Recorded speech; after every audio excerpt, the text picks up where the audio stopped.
You know him as Cade4 Ratings on Twitter. He is Kelley Ford with thelines.com. Kelley, welcome back, sir.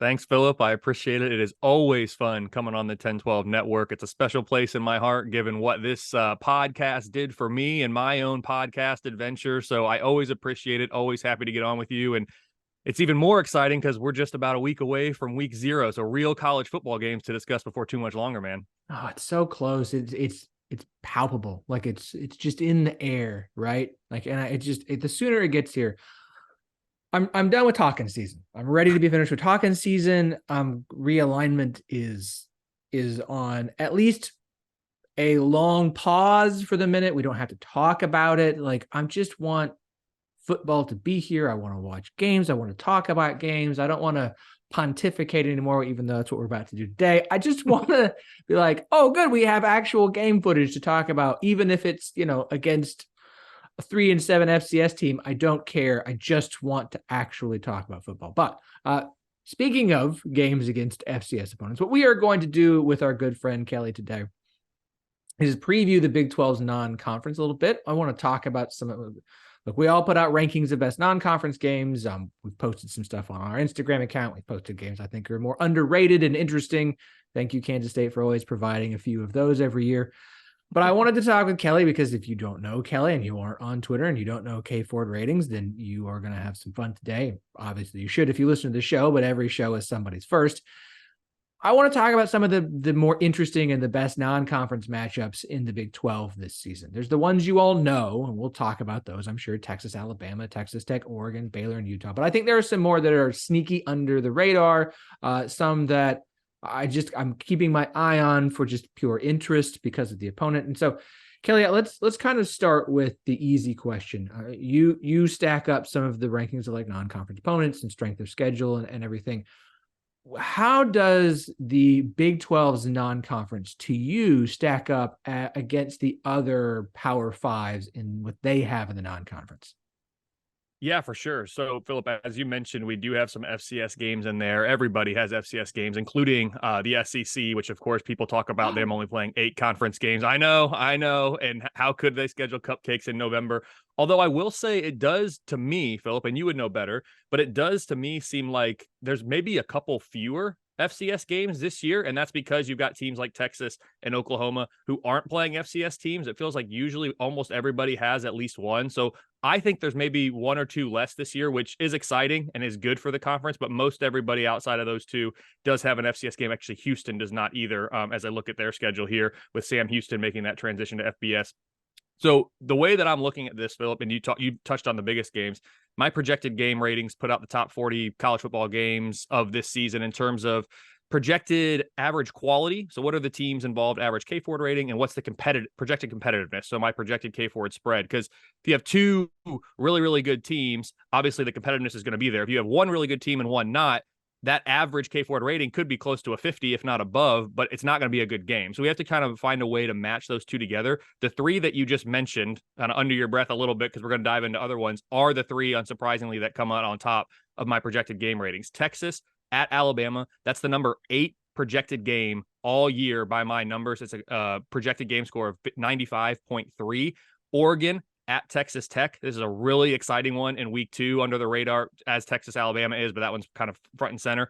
89.4. It makes it a top 30 game. And then the third one you mentioned, also in week 2. Week 2 is a massive week for the Big 12. Yes. We've got Utah at Baylor in 88.3. If I look at my best projected games of week 2, those are the top 3 games in order. So I don't want to put everything on, the CFP or bust mentality. It's not. And I really don't want to do that in the final year of a 4-team CFP, which I really love. But if we're looking big picture and some of the aspirations that these teams have, week 2, the Big 12 is going to play a huge role in the national landscape. If you go 2-1 in those games, I think Big 12 fans are pretty happy. If you go 1-2, it depends which one. And obviously 3-0, you're thrilled, and 0-3, it's a bummer as you head into conference play. But I'm really excited about the top end games, and also some teams scheduling up a little bit more. We also could have had Oklahoma, Georgia, if not for that series being canceled due to Oklahoma's impending membership change next year. So I'm really excited about the Big 12 non-conference, maybe more so this year than ever before. it definitely feels like it's got some marquee games that it's lacked the last couple of years. Obviously Backyard Brawl, which is also being played this year as well. Being Awesome. back was a big deal, but we haven't had some of these as many marquee ones to me. And like Texas typically has somebody, OU usually has somebody, but Texas Tech having a game like this, Baylor having a game of this magnitude, like these are big to me. You mentioned it week two. Week two is loaded. Week two is overloaded. I'm week one in college football used to be a bigger deal and used to have more marquee games. And now everybody wants their warm up. And then and which is disappointing because like week one, the NFL has not started regular season games. Week one, Labor Day weekend, that is college football. Like they get to own that weekend. And I understand teams don't want to come out the gate against a marquee opponent. But I feel like they are, as a sport, college football is wasting Labor Day weekend in the way that it has begun to treat it.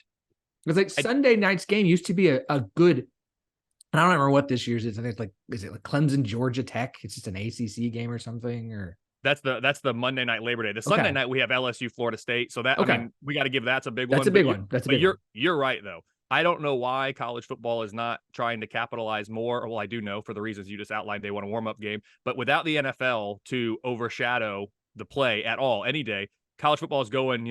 Thursday, Friday, Saturday, Sunday, Monday. I would like to see more marquee games. Of course, we have LSU, Florida State. We talked about Florida, Utah, North Carolina, South Carolina. Those are kind of the top 3 games for me in week one by my numbers. If we're looking at Big 12 teams, though, Philip, there's a couple. I like West Virginia at Penn State. Like that's a game that I think we can get excited about. I know you're cringing. You're cringing as a West Virginia supporter on this podcast, but I do think I'm excited about the potential that West Virginia could show after an entire summer to prepare for this game. I've talked about this before, Philip, and I think it's a real point that needs to be considered. The longer you have to prepare for a game, the more it favors the underdog, in my opinion. West Virginia is going to be an underdog in that game. If I look at my preseason numbers right now, I got it at 20.5 points. 20.5 points is what I have West Virginia as a projected underdog on the road at Penn State. That's an 8% win probability for West Virginia.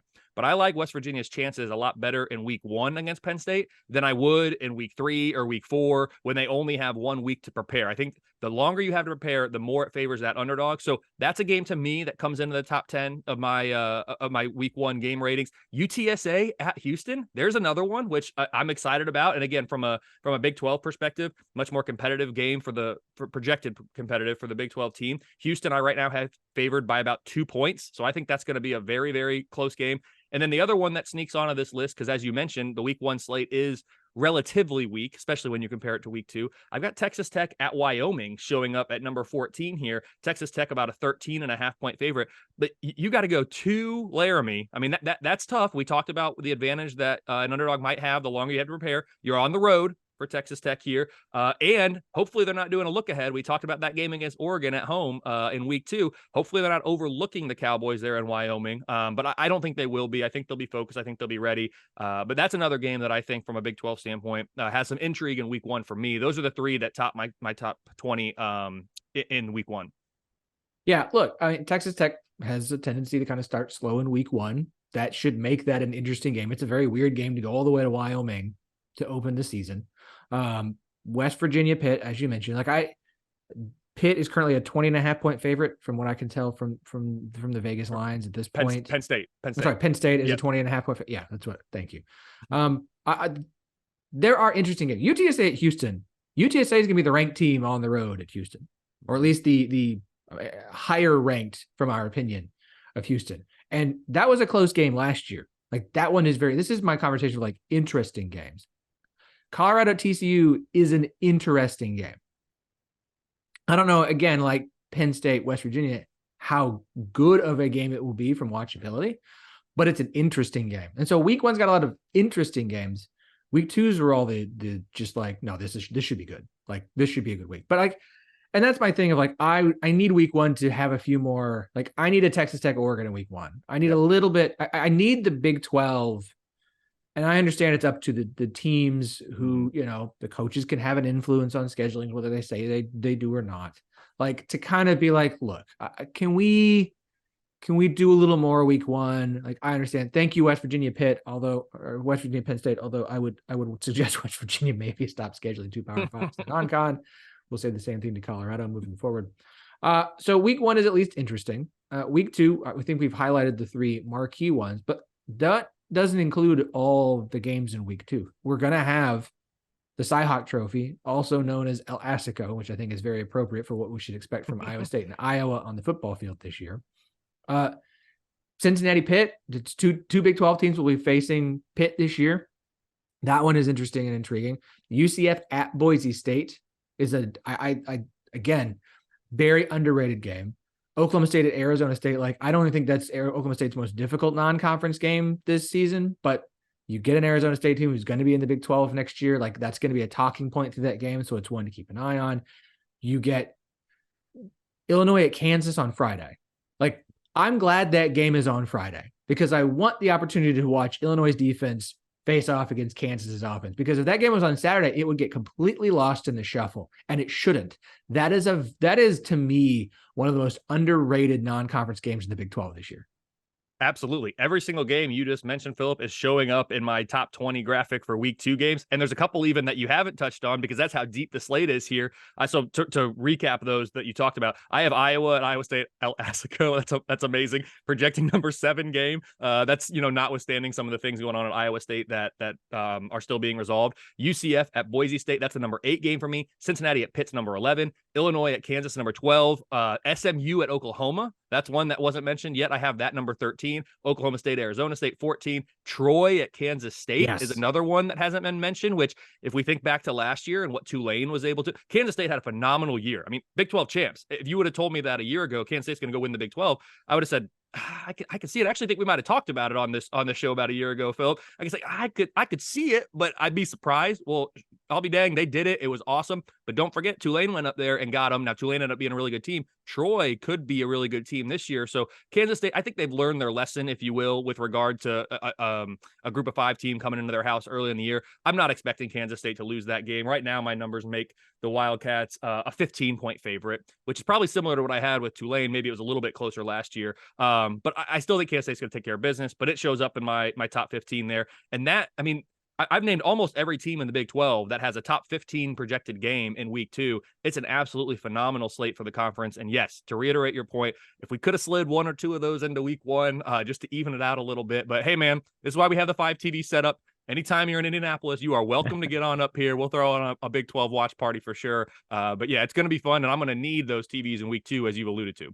Yeah. And the only games I think we haven't mentioned are games against FCS opponents or Houston at Rice, which, okay. No, like week 2 is loaded.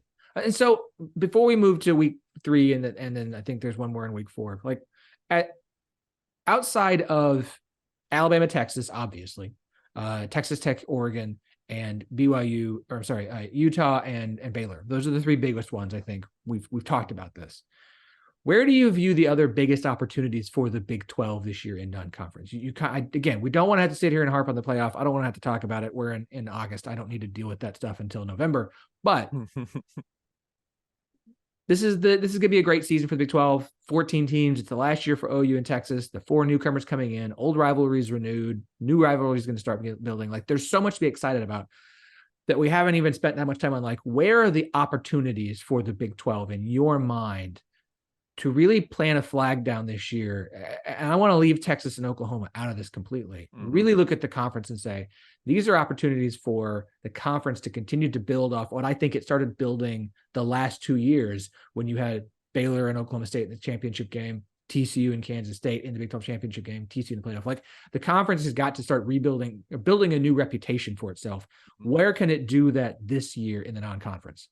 Yeah, we've talked about so many of the big games and even some of the kind of games maybe a half step below the absolute marquees in week 2, like we talked about, taking Texas and Oklahoma out. Philip, where I'll go is I'll look at my projected Big 12 standings for this year. And we know the conference is going to look very different in 2024 as college football entire landscape will. But for this year, what we're looking at, I've got TCU and Kansas State kind of as those next 2 best teams, with Kansas State with a little bit easier of a schedule overall. So they're have a slightly better chance to make the conference championship game than TCU. So those 2 teams, Texas Tech, Baylor, UCF, are all the ones kind of coming in there. So if I go to those schedules in particular, Kansas State, we talked about that tricky Troy game at home in week 2. They go on the road to Missouri in week 3. And say what you want, I think Missouri is going to be an improved team this year. I think that defense is legit. It's going to be hard to go on the road. I'm currently making Kansas State, excuse me, a slight favorite in that game, but that could be a tricky one for them. TCU, you mentioned it. It's a game that didn't show up on my projected best games. That has more to do with the opponent than TCU, but Colorado,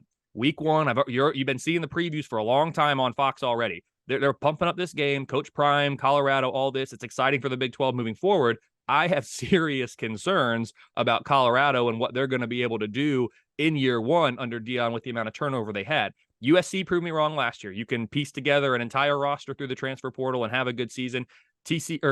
Colorado is taking that and turning it up times 10, trying to figure out what they're going to look like has been challenging. But that's a game because of the national stage that it's on, because it's week 1 and a week 1 that maybe is relatively weak compared to the weeks that follow. It's going to be in the limelight of the nation. And so TCU, coming off a national championship game appearance last year, they're going to want to make a statement in that game. I currently like the Horned Frogs by about 22.5. So again, by winning that game, they're not going to get a ton of credit in my most deserving rankings, if you will, but they're going to get a lot of credit in the eyes of the college football public, I think, because the expectation for Colorado nationally, I think it's cooled a little bit since the spring, but I think it's still higher than what the numbers would suggest it should be. So I think to me, that's an important game.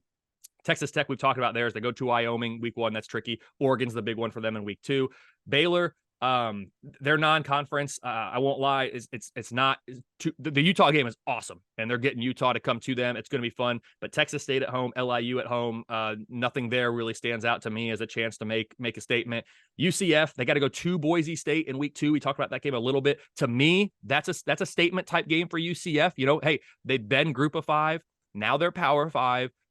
There's been no Group of 5 program in the last 15 years that's been a bigger national story, probably. If not UCF, then Boise State. So to me, that's a great game and a chance for UCF to really say, we have taken that step, not just in conference affiliation, but in program talent and ability. We are a Power 5 program now. To me, that's a tricky game. They have to go on the road across the entire country. I currently like the Knights by about 2 in that one. And then I mentioned Oklahoma State is another team that's kind of right there on the outside. The Arizona State game is big. Central Arkansas, not so much. South Alabama, not so much. But don't sleep on South Alabama. That could be a good team in the Sun Belt this year. And Oklahoma State does have some question marks and concerns for me. So they're going to be coming off that Arizona State game. If Oklahoma State loses on the road at Arizona State, which I'm not expecting, I have a 63% win probability for Oklahoma State. If they lose that game, it sets up a scenario where they're sluggish, they're not ready, and South Alabama comes out as one of the maybe more dangerous teams in the Sun Belt. If they get them,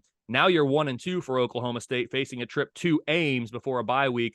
The season could get off the rails quickly for Oklahoma State, which would be a shame since their schedule, by my numbers, is the easiest in all of the Big 12. So they really have an opportunity this year to maybe overachieve their talent. But if they drop that game at Arizona State and then get tricked at against South Alabama, it could get ugly quicker for Oklahoma State this year. So I've just run through a bunch right there. We can dive more into them. But to me, those are some of the ones outside of the obvious where Big 12 teams have a chance. And if the Big 12 wins 75 or 80% of those games, the national perception of the Big 12 this year is going to be really, really good. If they lose 75 or 80% of those games, people could be questioning how good is the Big 12 champion this year because of these results in the non-conference and the hit that they took early on. Yeah, I mean, you mentioned South Alabama, Oklahoma State, and I keep making this point of I think that is actually Oklahoma State's most challenging non-conference game, and I don't mean that as big of a slight to Arizona State as it comes across. It's more a compliment to I really like Kane Womack. I really like what they did in year 1 at South Alabama. Like I that's a team I think if I am going to put money down on who wins the Sun Belt this year, I'm putting it on South Alabama. Because Troy losing their defensive coordinator and some of the things that they lost there. Coastal Carolina just lost Jamie Chadwell, and like some of the other things going on Sunbelt. I think South Alabama should be the favorite. I think that's going to be a good team. It's a good defensive team. Like, do I think Oklahoma State will lose at home to South Alabama? No, but 2016 Central Michigan happened. So things happen. And so like, I think that's a sneaky good game. I think that the UCF Boise State is a sneaky good game that really should be getting more attention than it does. Your point on that is true. Like it's Boise State. It is it was the sets everything up G5 program. BCS the darling. Lester. Yeah. Yep. And then Like we've had Cincinnati make the playoff. They've had their big rise. We've seen Houston have big seasons. We've Tulane last year. UCF to me has been the biggest kind of since then, outside of not making the playoff. Just we've seen multiple head coaches have high levels of success at UCF. So like I think UCF at Boise State is a fantastic game. Week 3 also gives us two we haven't talked about yet that I want to talk about. One of them is we get the backyard brawl again. Now, last year we got it as the season opener, like one of the first big game of the season. I would love backyard brawl to just become a Friday night, a Thursday night of Labor Day weekend annual tradition. Give me that game every year. I think we would all enjoy that game. This year we get it week 3. West Virginia coming off an FCS game, Pitt coming off a home game against Cincinnati, so a very different situation. And West Virginia really in a, like, no one expects them to beat Penn State. Then they get to go home for an FCS, and then they're going to host Pitt, their true rival, in the backyard brawl. Like, that is as far as the narratives and conversations we're having within the Big 12 this year, that's a massive game for Neil Brown, because the way the schedule sets up for West Virginia this year, then they open conference play with TCU and Texas Tech. Like, that is, to me, an absolute must win for Neil Brown in West Virginia. Yeah, there's no doubt about it. And I want to go back to your point about let's play this game on, Thursday or Friday, Labor Day weekend. Nothing would make me happier. And as a college football fan, what we've seen, everything happening recently, I know we'll never get it because it would just be too good to be true. But yeah. I'm with you, Philip. That would be phenomenal. The West Virginia's schedule is no joke. It's the second most difficult schedule in the entire conference by my numbers. Philip, I'll say this slowly and say it twice because I struggle with how to phrase it. West Virginia, if you look at their opposing offenses that they are facing this year, if you aggregate all their offenses that West Virginia is facing, it is the most difficult collection of opposing FBS offenses that any team faces in the entire country. No team in the entire country faces a better collection of opposing FBS offenses on average, week in and week out, than West Virginia. And so that's concerning enough as it is. You're facing incredibly high-powered offenses. If I just roll down their schedule, Penn State is a top 20 offense, Pitt, top 40 offense, Texas Tech, top 25, TCU, top 15, Houston, Oklahoma State, both top 35, UCF as well, BYU's number 40, Oklahoma's 10, Baylor's 29. The only one that's outside the top 41 from the FBS ranks is Cincinnati in week 12, and they're 74. Every single other FBS opponent that West Virginia faces this year outside of Cincinnati is a top 41 projected offensive unit by my numbers. That's insane, made more difficult by the fact, or more problematic by the fact that my numbers are projecting West Virginia's defense to be a mid-70s unit. I have them 76 right now. So you're facing, on average, a top 30 or 35 offense every single week, and your defense is projecting 76. The schedule's incredibly difficult, 20th most difficult in the country, second most difficult in the conference. And yes, you mentioned the Pitt game. I'm currently making West Virginia about a 2.5 or 3-point underdog in that one. It would be huge if they could get that, and they really need it. Because if I'm looking at West Virginia's, the projected game spreads for West Virginia this year, as I scroll to that, I have West Virginia as a projected underdog in 9 games.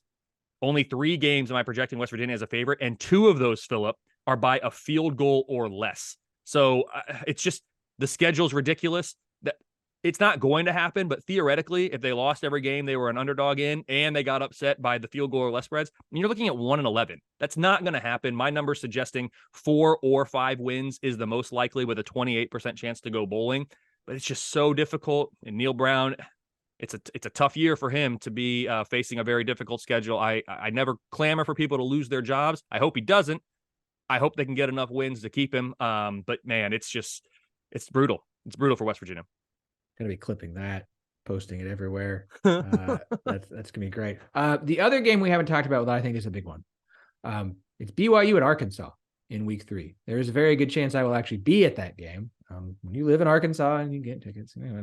Anywho, like, BYU expect to be, I'm curious your numbers on BYU this year. I have high expectations for the offense and a lot of questions about what the defense is going to be. Arkansas are replacing both of their coordinators. KJ Jefferson, one of the better quarterbacks in the SEC. They've had a lot of kind of moving and shuffling through the transfer portal. It's a very interesting game to me because I really, like, in Arkansas went to BYU last year and took care of BYU pretty handily. that would be the expectation this year as well. I'm curious what your numbers say, because I am intrigued by this game, because it's one of the ones I feel less confident in the outcome of. It's a very projected to be a very good game. I have it as the number 9 game of week 3, just behind the Backyard Brawl, which is number 8. And I did touch on earlier Kansas State, Missouri. I have that game at number 4 in week 3. But this game, BYU, Arkansas, my number's currently like Arkansas by about 9. And here's, I went on the BYU Sports Nation show a couple months ago now, and my projections have been they have improved for BYU since that time, but I would not say they've improved dramatically. I have BYU right now power rated 55. The offense projecting to be a top 40 unit. The defense, though, is number 86 right now in my numbers. So I have very big concerns about this defense. And if you look at their schedule, I talked about how West Virginia is an underdog in 9 games. So is BYU. Now, granted, 3 of those, they're an underdog by a field goal or less. But then on the 3 games that BYU is a favorite, I have 2, and it's their first 2 games of the year, Sam Houston at home and Southern Utah from the FCS ranks at home.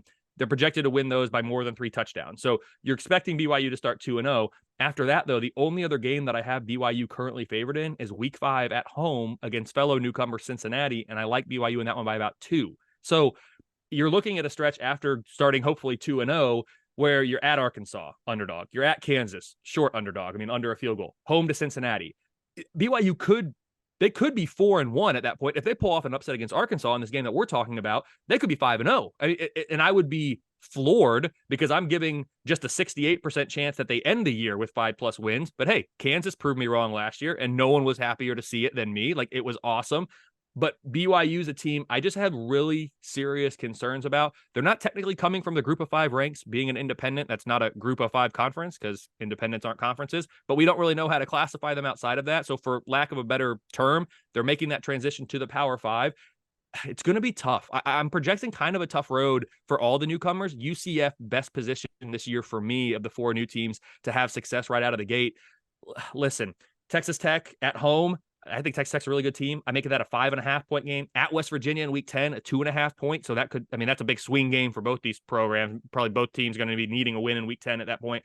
Iowa State, BYU's an underdog by 1 at home, but who knows? Because again, I haven't fully accounted for all the off the field things going on there with Iowa State. So they could end up being a favorite in that one. And then they close the year at Oklahoma State, underdog by 6 points. So if Oklahoma State season's off the rails by that point, as we mentioned, maybe BYU has a chance there. It's a 41% chance to go bowling for BYU for me right now. And the game at Arkansas, certainly projecting to be a very difficult one. It's the fourth largest projected underdog I have BYU all year at 9 points. The only games in which I'm projecting BYU to be a bigger dog. Week 7, they go to TCU, 12.5. Week 9, they go to Texas, 21.5. And week 12, they welcome Oklahoma. That's 11 points. But I'm not going to write that one off. Oklahoma, I promise you, they're probably not going to be wanting to go up to the state of Utah in week 12, mid to late November there and play. If it's a night game, especially, I mean, hey, BYU could surprise some folks there. Maybe Oklahoma is still playing for something. Maybe they're not. But yes, the BYU at Arkansas game, I'm very excited about it. Should be a good one. But I like Arkansas. I got them as a top 30 team this year with a really good offense, top 20. And like I said, BYU's defense is the concern. So it could happen. I'm giving it a 25% chance. I'm going to ask you a question, and then I'm going to ramble for a minute so you can look up the answer, because I didn't prep you for this when it just came to Brian. And on your projections, who has, whether favored or a dog, doesn't matter, who is projected for the most close games, like field goal less, 4 points, like less than a touchdown? Who's got the most one score projected outcomes in the Big 12 this season? And while you look that up, because I didn't prep you, and it's going to take a little research, like, I'm also going to want to talk about Kansas a little bit, because one of the things to me is that Kansas should be better this year. I believe they will, both on offense and on defense. We saw them get to 6 wins last year. Obviously, it was a 5-0 start, and they were able to get that 6th win. But part of that was being able to go 3-0 in non-conference. I feel like this year's non-conference slate, we've kind of touched on Kansas, Illinois, is more difficult than it was last year. Part of that being, I think Illinois is a more difficult non-con opponent than Duke was last year, and then a road trip to Nevada I want to talk about. Go ahead and give me your answer to the first question. Yeah, first question. So I'm telling you, Philip, this is I love that I'm more useful with my website now. I've got all this. I'm just looking at my website. I'm not even having to go through my spreadsheets. I'm just at my website now because I have these answers ready to go now. It's great. I'm finally using the website to its full functionality. To answer your question, how about nationally first? The team with the most projected games to be within a field goal is Virginia Tech.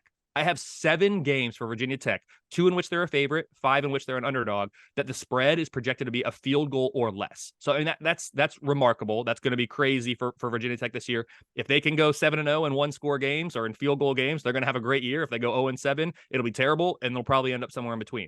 In the Big 12, and I'm glad you asked it kind of within a touchdown, because I even think I remember tweeting about this. Oklahoma State, Philip, has 10 games that I'm projecting to be a touchdown or less one way or the other. I actually only have Oklahoma. I talked about their schedule. It's the easiest in the Big 12, and we talked about how they could get off the rails. I'm still encouraged by them because if they win their close games, they're going to have a really good year. Fans are going to be really happy with the win-loss record. There's only 4 games in which I'm projecting Oklahoma State to be an underdog, one of them by a field goal or less, and the other 3 by between a field goal and a touchdown. The flip side of that is there are 6 games that I'm projecting Oklahoma State to be a touchdown or less favorite, 2 of those a field goal or less, 4 between a field goal and a touchdown. So of Oklahoma State's 12 games, 10 are projected to be within 1 score. The only 2 that are not is at home to start the year against FCS Central Arkansas. It's about 33 points. And then in week 3, that South Alabama game we talked about, which could be tricky, I currently have it as about 10 points in favor of Oklahoma State. Every other game, so that includes Arizona State, and then all 9 Big 12 games are projected to be within a touchdown or less one way or the other.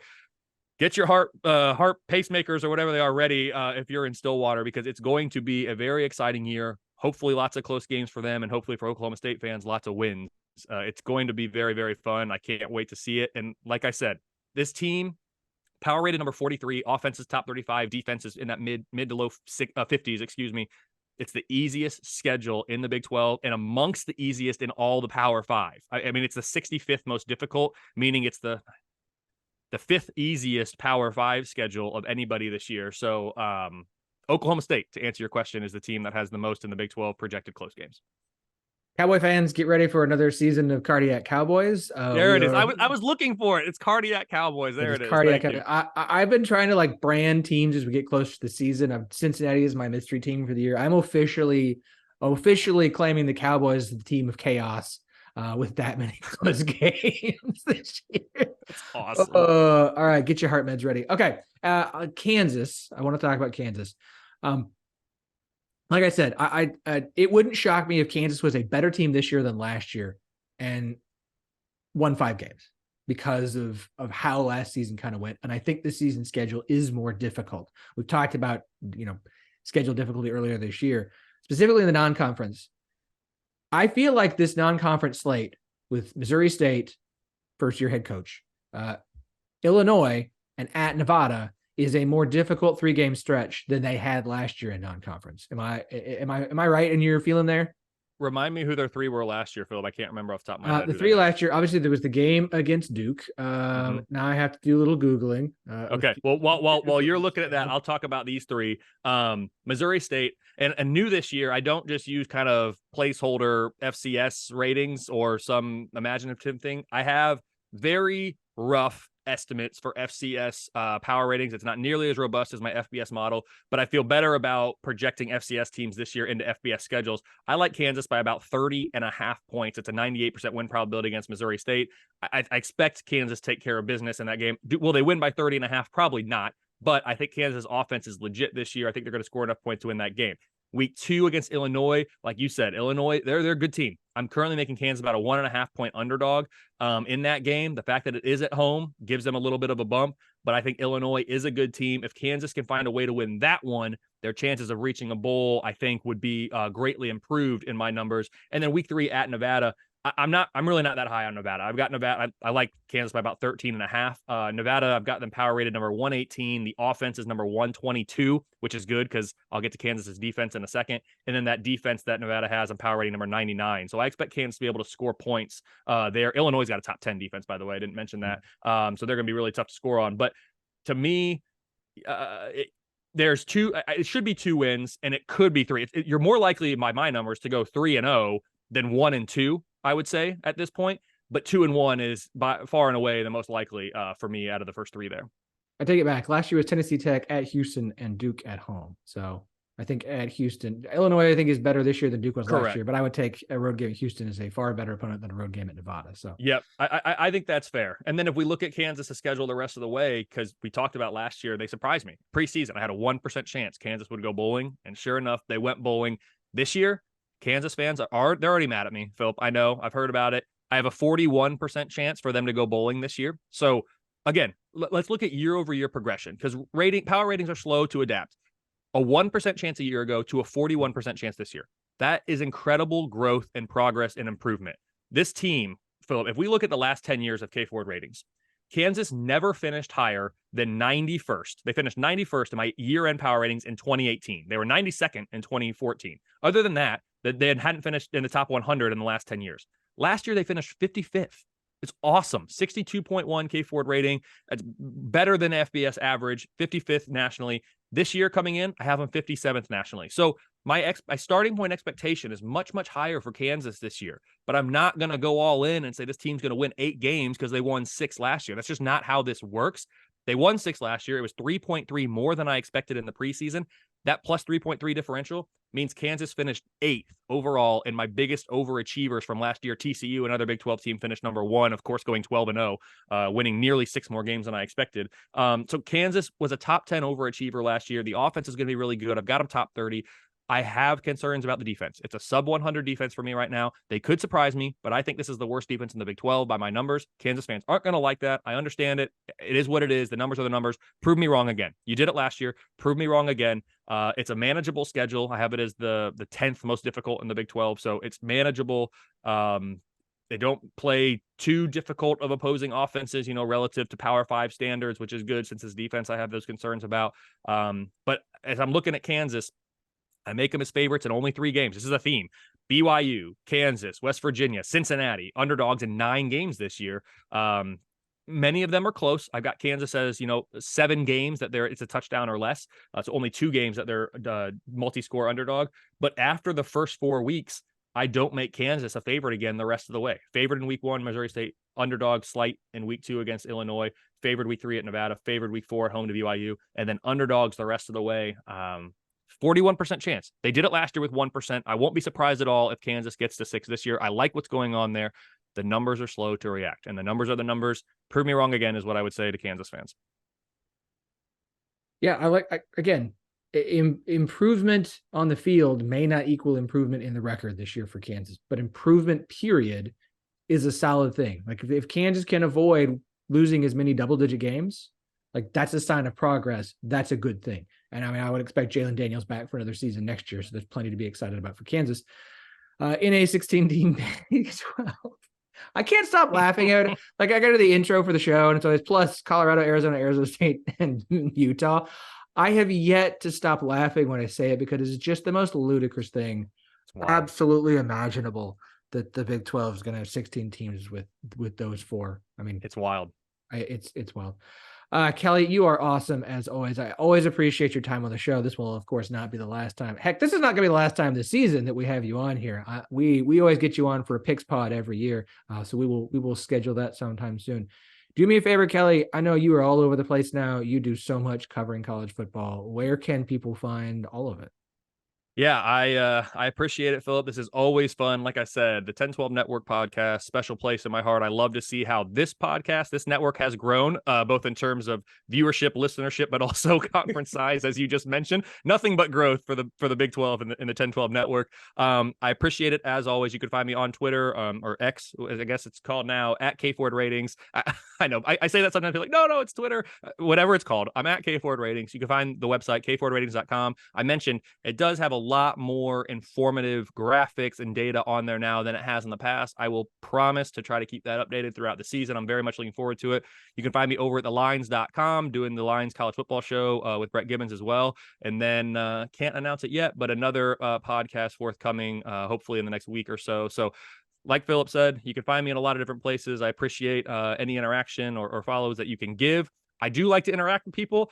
However, with that being said, I do appreciate when we're interacting in a civil manner. Most of these listeners, I'm sure, are falling in that camp. I don't block anybody, but I'm quick to mute sometimes. I did a whole refresh, Philip. No one is muted right now. No account and all of Twitter is muted. We will see once the season starts how long that lasts. But just appreciate any constructive comments, feedback, conversation, always down. And I appreciate it, Philip. This is so much fun. I mean, at this point, I think, again, every podcast is someone's first. I think listeners of the show are fully aware of you and appreciate how much you are willing to talk and have a conversation and share your numbers. And once they understand the difference between power rankings and power ratings, which are not the same thing, everybody, I think they kind of at least can agree to disagree in some cases with you. So everybody make sure that you are checking out all of Kelley's work. He does an incredible job covering college football. We love having him here on the show. I don't keep track of guest appearances, but I'm pretty sure by the end of this year, you might be up there among our like top group. We got to come up with something like SNL does when you have the like, was it like 10-time guest or whatever it is? Like, because I think you're hitting that point. Nothing would make me happier than to be at the top of those rankings, Philip. Most guests on the 10-12 network. That would be quite the honor for me. I appreciate it as always. And I'm very much looking for. A year ago, I said I'm very much looking forward to this final year of the current Big 12 composition. I guess I can say it a year later. I'm very much looking forward to this final year of the current Big 12 composition. Hey, I know Texas and Oklahoma are on their way out. It still makes me sad. I still think they belong in the Big 12. Big 12 is going to be just fine, bringing in a ton of new teams. We'll talk more about it on a future one, I'm sure. I love the re-edition of Colorado because in my mind, I kind of froze the conference in 2007 anyway. So Colorado belongs in the Big 12. These other ones, I'm going to have to get used to, but I'm excited for the Big 12 and the growth of this conference moving forward and what that's going to do for this podcast. So, Philip, as always, you're the best. I appreciate it and can't wait to watch some great Big 12 games this year.